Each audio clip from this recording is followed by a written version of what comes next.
राधे राधे साथियों, आज आप सभी सुनेंगे रविवार के दिन एक साथ 5 भगवान की व्रत कथा। अब सुने सूर्या भगवान की नई कथा। एक बार गांव में भयंकर सूखा पड़ा। तालाब सूख गया, खेत जलने लगे, पशु मरने लगे। गांव के पंडित, जेठ और जिम्मेदार सब परेशान हो गया। पूजा पाठ, यज्ञ, हवन सब हुआ पर बारिश नहीं हुई। सूरज की किरणों मानो आग बरस रही थी। गांव के लोगों परेशान होकर गौरा देवी के पास पहुँचे और बोले, बुढ़िया, तू रोज सूरज को जल देती है। अगर तेरा भगवान सच्चा है तो गांव को बचा ले। गौरा देवी ने शांत सवार में उत्तर दिया, मैं कोई भगवान नहीं हूँ, मैं सिर्फ प्रार्थना कर सकती हूँ, आदेश नहीं। पर मैं वादा करती हूँ कि मैं अपने आराध्या सूर्या देव से गांव के लिए मिनती करूँगी। उस दिन वो अन्न जल त्याग कर पूरी रात सूरज मंत्र का जप करती रही। सुबह होते ही उसने कांपते हाथों से सूर्या को अर्घ दिया और कहा, हे आदित्य देव, मैंने कभी आपसे कुछ नहीं मांगा, पर आज मेरे गांव को जीवन दो। इन लोगों को जल चाहिए, अन्न चाहिए, आपका प्रकाश उन्हें केवल तपता नहीं, जीवन भी देता है, कृपा कीजिए। उसी दिन दोपहर में अचानक आकाश में बादल घेर आई। कुछ ही घंटों में जोरदार बारिश हुई। सूखा खेत हरा हुआ, तालाब भर गया। किसान खुशी से झूम उठे। अब गांव को विश्वास हो गया कि गौरा माँ की प्रार्थना ने ही चमत्कार किया है। उस रात गौरा माँ को सपने में सूर्या देव के दर्शन हुआ। वो तेजस्वी अस्मिरन शरीर बदले थे। उन्होंने कहा, गौरा, तूने निस्संदेह भक्ति की है। तेरी आस्था, तेरे प्रेम ने मुझे प्रसन्न किया है। तू जो चाहे मांग ले, मैं तुझे वरदान देने आया हूँ। गौरा माँ की आंखों से आंसू बहने लगा। उन्होंने कहा, प्रभु, मुझे कुछ नहीं चाहिए, बस मेरे बेटा जहाँ भी हो सुरक्षित हो और आप गांव की रक्षा करो। सूर्या देव मुस्कुराया और बोला, तू माँ है, इसलिए अपने लिए कुछ नहीं मांगी। तेरे प्रेम और तपस्या से मैं इतना प्रसन्न हूँ कि तेरे झोपड़ी को सौरन महल बना दूंगी। तेरे जीवन को प्रकाश से भर दूं।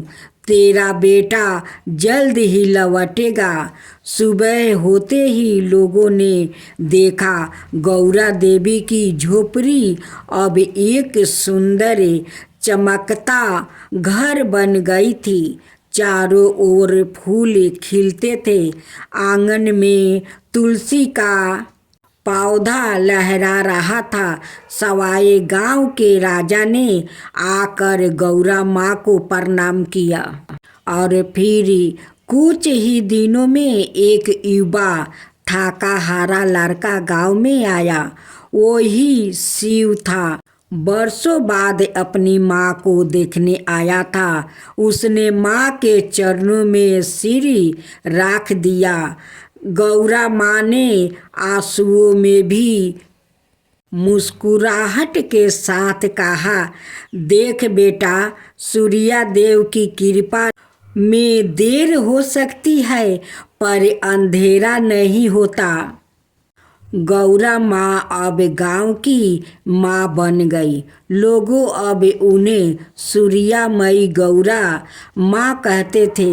वो रोज गांव के बच्चों को सूर्या स्तुति सिखाती है, स्त्रियों को व्रत करना सिखाती और सबसे कहती भक्ति में दिखावा नहीं, दिल चाहिए। सूर्या देव को स्वभाव से ही दाता है, पर जो निश्चित प्रेम करता है उसे वो अपना बना लेते हैं।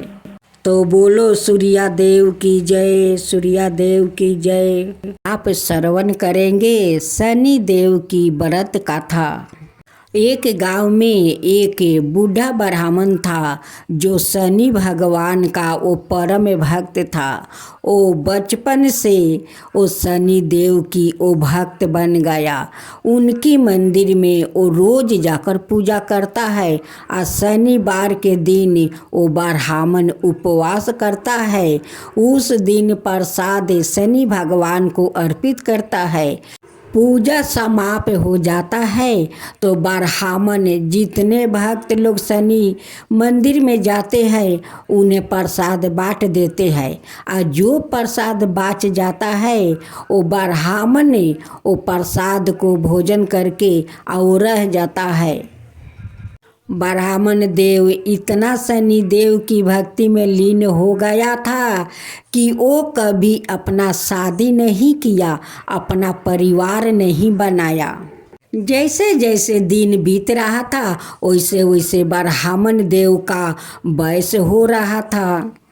जब ब्राह्मण देव शनि देव का पूजा करते करते 60-70 साल का हो गया, तब शनि देव से वो रोज मंदिर में कहते हैं एक के बात कि हे शनि देव, आपका पूजा में तो मैं लीन हो गया और कभी अपना शादी नहीं किया और नहीं परिवार बनाया।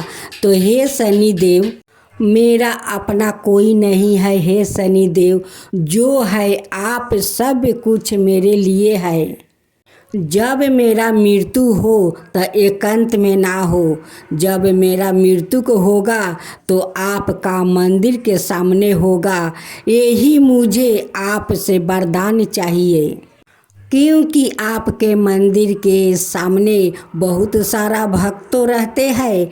मैं चाहता हूँ कि मेरा मृत्यु हो तो आपका सारे भक्तों के सामने हो, ताकि आपका सारे भक्तों को मैं दर्शन करके अपना प्राण त्यागूं। एक दिन शनि देव ब्राह्मण देव के सपने में दर्शन देते हैं और कहते हैं कि हे ब्राह्मण देव, आप जो चाहते हैं वो ही होगा। जैसा आप चाहते हैं कि मेरे भक्त के सामने आपका मृत्यु हो वैसा ही होगा। हे ब्राह्मण देव, और एक मैं वचन देता हूँ कि मेरा सेवा आपका यम दूत भी आकर आपको प्राण नहीं लेकर जाएंगे। जब तक मैं हुक्म ना दूँ यमराज का दूत भी आकर आपको नहीं ले जा पाएगा। ब्राह्मण देव का जब सपना टूटा तब कहने लगे कि हे शनि देव, आप तो साक्षात शनि देव है। आप तो सभिन का पिता है, सभिन को दाता है। आपका हुक्म बाहर कोई कुछ नहीं कर सकता है। फिर ब्राह्मण देव दूसरे दिन शनि देव का मंदिर में जाते हैं, वहाँ पर पूजा पाठ करते हैं। अब पूजा समाप्त होने पर सभी भक्तों में प्रसाद बांटते हैं और जो बच जाता है वो खुद भोजन कर लेते हैं। करने के बाद शनि देव के सामने बैठकर ब्राह्मण देव कहते हैं कि हे शनि देव, आप तो सपने में दर्शन दिया था, लेकिन मैं चाहता हूँ कि आप मुझे आकर साक्षात मुझे दर्शन दीजिए, ताकि आपका दर्शन से मैं धन्य हो जाऊँ और आपका वैकुंठ में मैं जाकर शरण लूँ। शनि देव ब्राह्मण देव को साक्षात दर्शन देते हैं। ब्राह्मण देखकर धन हो गया। वो बार बार हाथ जोड़कर अपना सर उनकी चरण में वो बार बार टीक रहा था। शनिदेव उनकी श्रद्धा भक्ति देखकर कहते हैं कि हे ब्राह्मण देव, आपका तो वयस 70 पार हो गया है। अब आप कुछ दिन का मेहमान है। आप देखिए, इस पीपल के पास आकर दीप जलाकर यहीं पर रहिएगा, क्योंकि मैं इस पीपल में वास करता हूँ। जो मनुष्य इस पीपल के जड़ में दीप जलाकर मेरा परिक्रमा करता है, उन पर मैं प्रसन्न होता हूँ और उनका वैकुंठ धाम का प्राप्ति भी होता है। तो हे ब्राह्मण देव, आप दीप जलाकर इस पीपल का वृक्ष को परिक्रमा कीजिए, या तो 3 बार या तो 7 बार, ताकि आपका प्राण मेरे सामने निकल जाएगा और आपका वैकुंठ धाम मिल जाएगा। जैसे जैसे दिन बीत रहा था वैसे वैसे ब्राह्मण का और ज़्यादा वयस हो रहा था। एक दिन ब्राह्मण देव का थोड़ा तबीयत खराब लग रहा था। ब्राह्मण देव जाकर सो गए। वैसे ही यमराज का दूत आया और कहने लगा कि ब्राह्मण देव, आपको जाने का समय हो गया है, चलो मेरे साथ है। ब्राह्मण देव कहते हैं कि आपके साथ मैं कैसे जा सकता हूँ? शनि भगवान तो मुझे वचन दिया है कि मेरा मृत्यु को होगा तो उनकी सामने होगा और उस पीपल का वृक्ष के पास होगा। आप मुझे कैसे ले जा सकते हैं? वो शनि भगवान को ब्राह्मण देव पुकारा और शनि भगवान दौड़े चले गए और यमदूत से कहा कि देख भाई, तू ये भक्त को नहीं ले जा सकता है। वो मुझसे वचन लिया है और मैं उसे वचन दिया है कि उसका मृत्यु होगा तब मेरा सामने होगा। तुम ब्राह्मण को नहीं ले जा सकता है, तुम लौट जाओ। दूत कहता है कि शनिदेव, मुझे तो यम राजा भेजा है कि जाओ उस ब्राह्मण को ले आओ। अगर मैं खाली हाथ जाऊंगा तो उन्हें क्या मैं जवाब दूंगा? शनिदेव कहते हैं कि जाकर अपना राजा से कह देना कि शनि का हुक्म बगैर कोई उसका प्राण नहीं ले जा सकता है। दूत परलोक लौट गया। अब ब्राह्मण देव दूसरा दिन पीपल के पास आकर दीप जलाकर वहाँ पर वो बैठते हैं, वैसे उनकी प्राण वहीं पर निकल जाता है। सारे भक्त में हाहाकार मच गया कि ब्राह्मण देव का मृत्यु हो गया, ब्राह्मण देव को मृत्यु हो गया। देखो ब्राह्मण देव कैसे इस पीपल के वृक्ष के पास आकर दीप जलाया और परिक्रमा किया।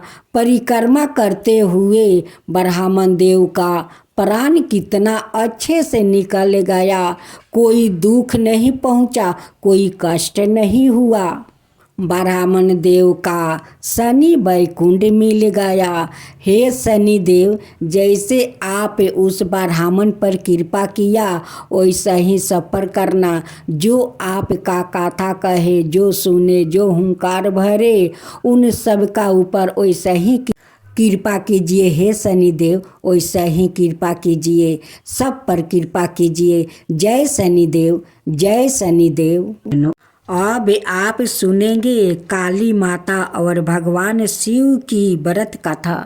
यह कथा शक्ति की सबसे प्रचंड रूप काली माता और शांति के साक्षात स्वरूप भगवान शिव के बीच की है। यह हमें बताती है कि ब्रह्मांड की शक्ति जब मर्यादा भूल जाती है तो सवाए शिव को हस्तक्षेप करना पड़ता है। यह एक ऐसी कथा है जिसमें तत्व, करुणा, क्रोध, ममता और ब्रह्मांडीय संतुलन की झलक मिलती है। बहुत प्राचीन समय की बात है। धरती पर शुभ और नशुभ नाम के दो असुरों ने भयंकर अत्याचार मचा रखा था। वो शक्ति की आराधना करके अमरता का वरदान प्राप्त करना चाहते थे। उन्होंने देवताओं को पराजित कर स्वर्गलोक तक जीत लिया था। इंद्र, अग्नि, वरुण, यम सभी हार गया। देवता परेशान होकर भगवान विष्णु और फिर भगवान शिव के पास सहायता मांगने गया। भगवान शिव ने कहा, यह कार्य केवल आदि शक्ति माँ दुर्गा कर सकती है। माँ दुर्गा का प्रकट होना। देवताओं की पुकार सुनकर त्रिदेव ब्रह्मा, विष्णु और महेश ने अपनी अपनी शक्तियाँ एकत्र की और इससे एक दिव्य तेज की रचना हुई। उसी तेज से माँ दुर्गा का पराकट्यम हुआ। वो सिंह पर सवार थी। उनके अनेक हाथों में अस्त्र शस्त्र थे और उनका रूप अत्यंत तेजस्वी था। माँ दुर्गा ने युद्ध भूमि में शुभ और नशुभ के सेनापतियों का वध किया। फिर सवाए दोनों राक्षसों का अंत किया, लेकिन एक राक्षस बाचा था। रक्त बीज का वरदान था कि जब भी उसके शरीर से एक बूंद रक्त गिरेगी, वहाँ एक नया रक्त बीज उत्पन्न हो जाएगा। माँ दुर्गा जब भी उस पर वार करती, उसके शरीर से रक्त गिरता और वहाँ से दर्जनों नए राक्षसों पैदा हो जाते। माँ दुर्गा क्रोधित हो गई। उनके भीतर की प्रचंड शक्ति उनका ताम शक्ति रूप प्रकट हुआ। माँ के माथे से भयंकर तेज निकला और उसी से प्रकट हुई महाकाली। काले रंग की लाल जीभा बाहर निकाली हुई, गले में नरमुंड की माला, हाथों में कटे हुए सिर और खून से सनी हुई तलवारें। महाकाली ने भयंकर रूप धारण किया और रक्त बीज पर आक्रमण कर दिया। जब भी वो रक्त बीज को मारती, वो फिर जन्म लेता। तब काली माता ने आदित्य युक्ति अपनाई। जैसे ही वो उसे मारती, उसका रक्त जीभन पर गिरने से पहले ही अपनी जीभों से चाट जाती। इस तरह रक्त बीज की पूर्ण उत्पत्ति बंद हो गई। आखिरकार महाकाली ने रक्त बीज का वध कर दिया। अब समस्या यह थी कि महाकाली का क्रोध शांत नहीं हो रहा था। उनका तत्वा इतना भयंकर था कि धरती कांपने लगी, दिशाएं डगमगाने लगी और संसार विनाश की ओर बढ़ने लगा। देवताओं डर गया।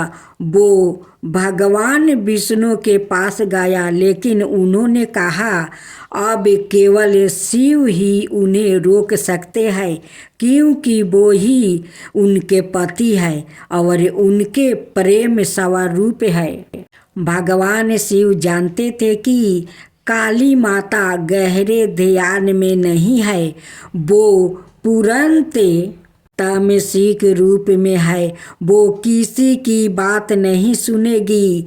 शिव जी चुपचाप एक शव के समान लेट गया, ठीक वहाँ जहाँ काली माता का तांडवा चल रहा था। काली माता अंधे क्रोध में नाचती रही, राक्षसों का अंत करती रही और अचानक उन्होंने शिव जी के शरीर पर कदम रख दिया। जैसे ही उनके पैर शिव जी की छाती पर पड़े, उनकी चेतना जागृत हो गई। उन्होंने देखा, मैंने अपने ही स्वामी, अपने ही प्रेम, अपने ही शिव पर पैर रख दिया। उन्हें झटका लगा, उनके भीतर का क्रोध शांत हो गया। उनका चेहरा शर्म और करुणा से भर गया। उन्होंने अपनी जीभा बाहर निकाली, पर चतप में यही प्रसिद्ध छवि है जो आज भी काली माता के रूप में जानी जाती है। माँ काली जीभा बाहर निकाले शिव जी के ऊपर खड़ी हुई। काली माता का क्रोध शांत हो गया। वो पूर्ण माँ दुर्गा के स्वयं रूप में लेटी धरती पर फिर से शांति छा गई। देवताओं ने जयकारा किया, जय महाकाली, जय महादेव। माँ काली ने सभी देवताओं को आशीर्वाद दिया और कहा कि जब जब अधर्म बढ़ेगा मैं इसी रूप में लौटूंगी, लेकिन मुझे क्रोध से रोकने वाले केवल मेरा शिव ही होगा। अब आप सुनेंगे हनुमान और ब्राह्मण की अद्भुत कथा। बहुत पुरानी कहानी है। एक छोटे से गांव में देवचत नाम के एक ब्राह्मण रहता है। वो अत्यंत विद्वान है, वेदों और शास्त्रों में निपुण है, लेकिन अत्यंत निर्धन है। जीवन यापन के लिए वो गांव के मंदिर में पूजा पाठ और यज्ञ आदि करते हैं। उनके पास धन नहीं है, किंतु भक्ति का अपार खजाना है। वो भगवान हनुमान के अनाय भक्त है और नित्य उनकी आराधना किया करता है। ब्राह्मण की निर्धनता इतनी अधिक थी कि कभी कभी उसके परिवार को भूखे ही सोना पड़ता है। उनकी पत्नी और बच्चे इस स्थिति से बहुत दुखी है। एक दिन उनकी पत्नी ने कहा, हे स्वामी, आप प्रतिदिन हनुमान जी की भक्ति तो करते हैं, लेकिन फिर भी हमारी दशा दयनीय है। यदि आपकी भक्ति इतनी सच्ची है तो हनुमान जी क्यों नहीं हमारी सहायता करते हैं। ब्राह्मण को यह सुनकर दुख हुआ। उन्होंने सोचा, क्या सच में मेरी भक्ति में कोई कमी है? क्यों हनुमान जी मेरी प्रार्थना नहीं सुनते हैं? परंतु अगले ही क्षण उन्होंने सोचा कि भगवान अपने भक्तों की परीक्षा लेते हैं और उन्होंने अभी भक्ति में और अधिक दृढ़ता ले आई है। हनुमान जी की परीक्षा। एक दिन ब्राह्मण गहरे ध्यान में थे, तभी उन्हें ध्यान अवस्था में एक दिव्या वाणी सुनाई दी। हे प्रभु, कल प्रातः काल एक साधु तुमने मिलने आएंगे, उनकी बात ध्यान पूर्वक सुनना। ब्राह्मण इस सपने को देखकर अचंभित हो गए। अगली सुबह से मंदिर के बाहर बैठे थे, तभी एक वृद्धा सन्यासी वहां आया। उनके बाल और दाढ़ी सफ़ेद थी और उनकी आँखें में अब्रू तेज था। साधु ने ब्राह्मण से कहा, वत्स, मैं जानता हूँ कि तुम हनुमान जी की परम भक्त हो, क्या तुम सच में उनकी कृपा प्राप्ति करना चाहते हो? ब्राह्मण श्रद्धा से झुक गया और बोला, महात्मने, मेरे लिए हनुमान जी की भक्ति ही सबसे बड़ा आशीर्वाद है, परंतु मैं जानना चाहता हूँ कि क्या वो मेरी प्रार्थना सुनते हैं?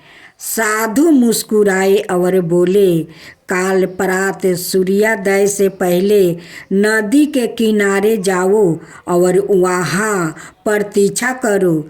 दूसरे दिन ब्राह्मण सूर्योदय से पहले नदी के किनारे पहुँचे और ध्यान मगन हो गया। धीरे धीरे सूर्य की किरणों जल में चमकने लगी। ब्राह्मण कई घंटे ध्यान आस्था बैठे रहे, किंतु कुछ भी नहीं हुआ। वो हतोत्साह नहीं हुआ और अधिक श्रद्धा से हनुमान चालीसा का पाठ करने लगा।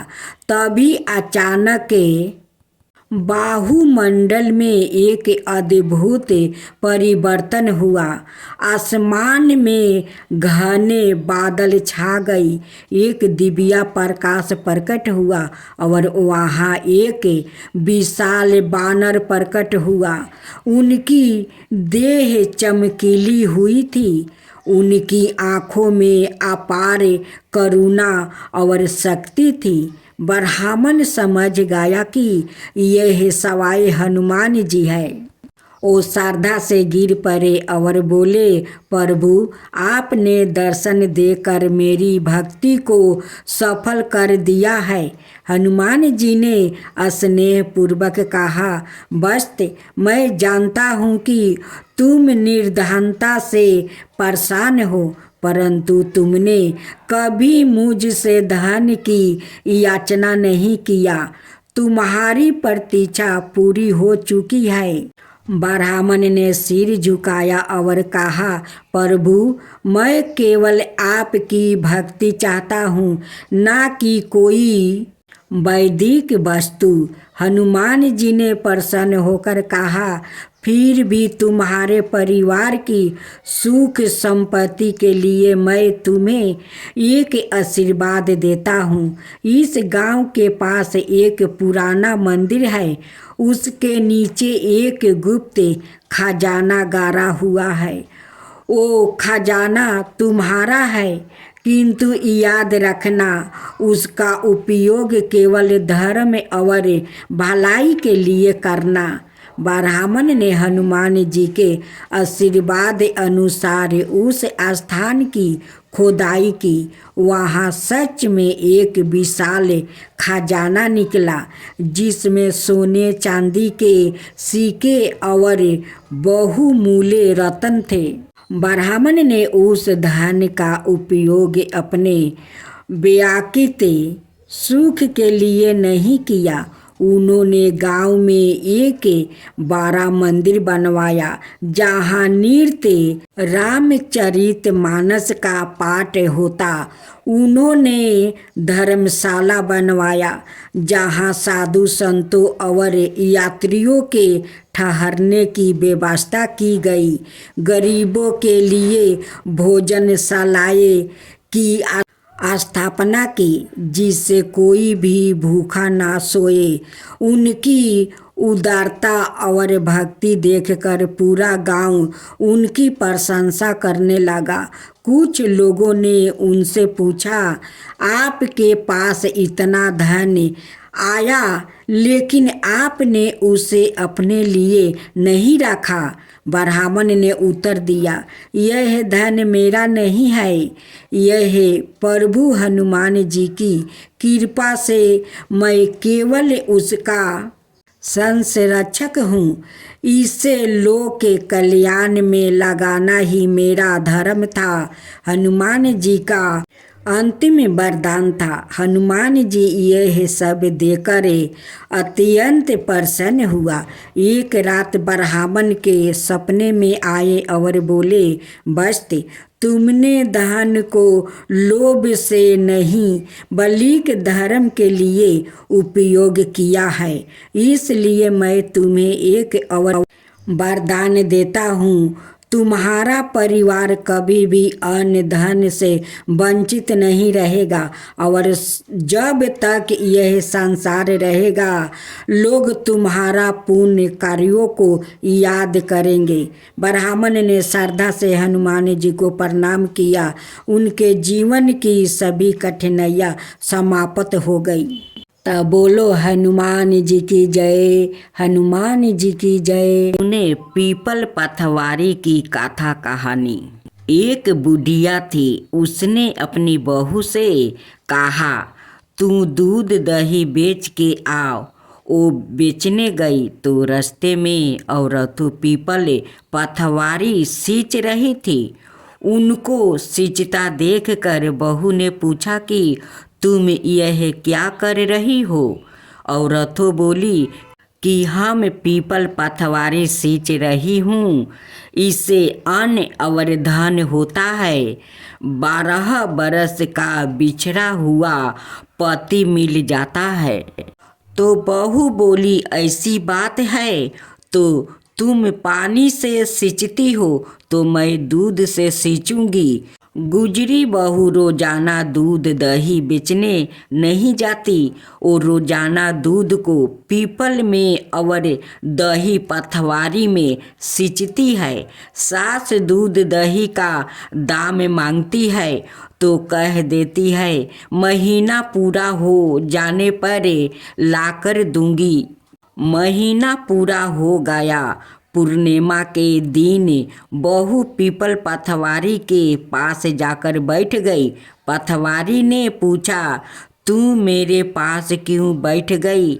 बहू बोली कि सासू दूध दही का दाम मांगी है।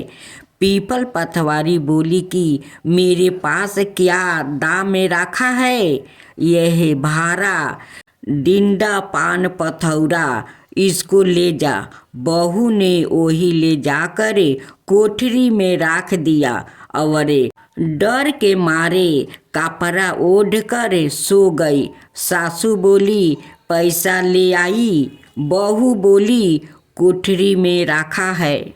सासू ने कोठरी खोल के देखी तो देखा हीरा मोती जगमगा रहा है। सासू बोली, बहू इतना धन कहाँ से लाई है? बहू ने आकर देखा तो सच में ही धन भरा हुआ है। बहू ने सास को सारी बातें बता दिया। सास ने कहा, अब की महीना में मैं भी पथवारी सींचूंगी। महीना आ गया। सास दूध दही तो बेचे आती, हंडी धोकर पीपल पथवारी में चढ़ा देती। आया कर बहू से कहती, मेरे से दाम मांगे। वो कहती, सासू जी कोई बहू भी दाम मांगती है? मगर सासू कहती है, तू मांगे। बहू बोली, सासू जी पैसा ले आओ। तो सास पीपल पथवारी के पास जाकर बैठ गई। पीपल पथवारी ने सास को पान पथौरा भरे ढिंढरा दे दिया। उसने ले जाकर कोठरी में रख दिया। बहू ने खोल कर देखा तो उसमें कीड़े मकोड़ा बिलबिला रहा है। बहू ने कहा, सासू जी यह क्या? सास ने आकर देखा और बोलने लगी, पीपल पथवारी बड़ी दोगली पटपीठन है, इसके तो धन दिया और मुझको कीड़ा मकोड़ा दिया। तब सब कोई बोलने लगे कि बहू तो सत्य की भूखी सच्ची थी, तुम धन की भूखी थी।